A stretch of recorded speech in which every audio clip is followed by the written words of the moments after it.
Downing Street is in hot water over allegations that it attempted to sweep under the rug the arrest of a close aide of the Prime Minister over a child pornography probe. The official, part of whose role was to advise online porn filters, was reportedly warned that police were investigating him hours before he was detained.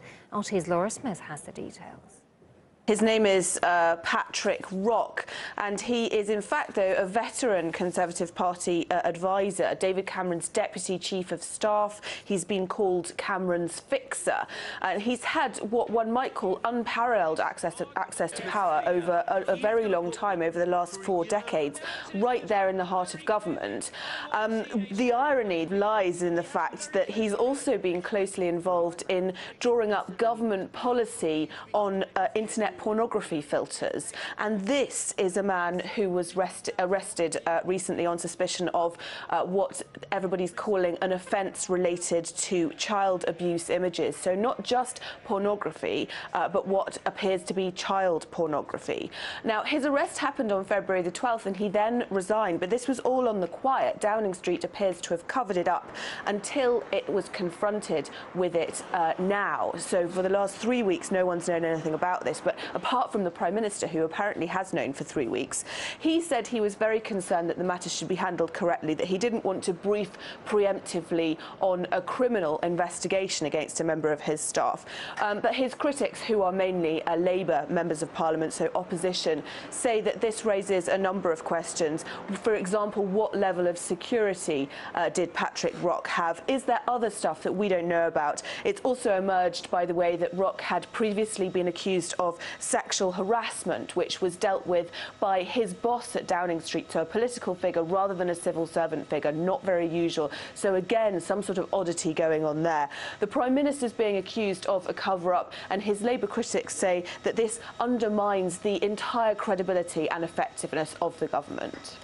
Are you aware of living paedophiles currently encircling Parliament? Oh yes, there are several in Parliament at the moment. Right.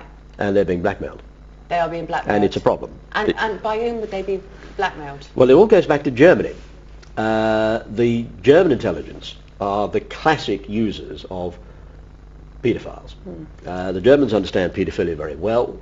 Not saying all Germans are paedophiles, but obviously. German intelligence have always understood paedophilia, and they've also had a good understanding of human nature and human weakness. It partly goes back to Freud, who was one of their intelligence advisors. He was one of their psychiatric advisors. The Germans have always had brothels, male brothels, in England. In the 1930s they had 3. There was one in Oxford, one in Cambridge, and one in London. Right. They also had female brothels as well. And interesting dispersal there, really, isn't it? Yes, and it's not... London is the centre of power. Oxford and Cambridge are the centres of education, or were then. And of course, what the Germans are doing is spotting future leaders. Ebert Heath was recruited at Oxford. He was recruited at Balliol in 1937. Right. Ebert Heath first met Adolf Hitler in 1937 at the Nuremberg Party. I will try and talk to you about the story on 2 levels. There are two important levels in the story. One is the horror of the case itself, that's been described by virtually every journalist as one of the most horrific of its kind ever in British history. And the other is the truly staggering lengths of the establishment in Scotland to cover this story up. It goes right to the top. It goes to Alex Salmond, the First Minister. I think one gentleman earlier on was saying how he saw the Question Time programme on Thursday night, in which Alex Salmond was speaking there. I can tell you that Alex Salmond is knowingly covering up for multiple child rape, rape of people with disabilities, and he's covering up for a murder as well. And he knows all about this, and he does not want his government to be embarrassed. That's the word, embarrassed. I encountered Kenneth Clarke MP, and when I did so, and I met him at Ian Greer's office, he molested me. He put his hand on my penis and kept it there. They hadn't spoken to Kenneth Clarke MP, and they said they wouldn't be speaking to him because he was above the law. It was videotaped because it was the Cook report. We videotaped everything. So we had a jacket camera and we had a suitcase camera.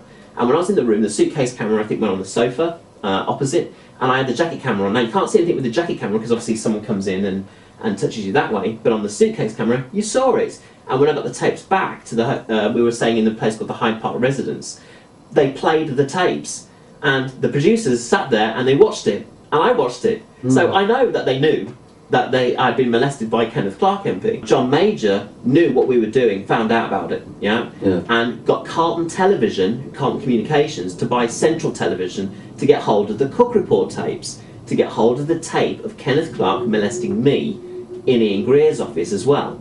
So these tapes were taken by Carlton Communications. John Major said, well, the scandal was so huge it was going to bring down the Conservative government, got Carlton Communications, who was a client of Ian Greer at the time, to do him a favour, which was to buy Central Television, which we were planning to do anyway, but much later. Because they were going to buy sort of all the little small independent television stations. So you could get that film footage? To get that film footage. Now, the man who did the actual getting of the tapes was Prime Minister David Cameron. He worked for Carlton Communications. He was Michael Green, the CEO's right-hand man, and he handled it. So when the police went to David Cameron to say about questioning Kenneth Clarke, guess what he said? No.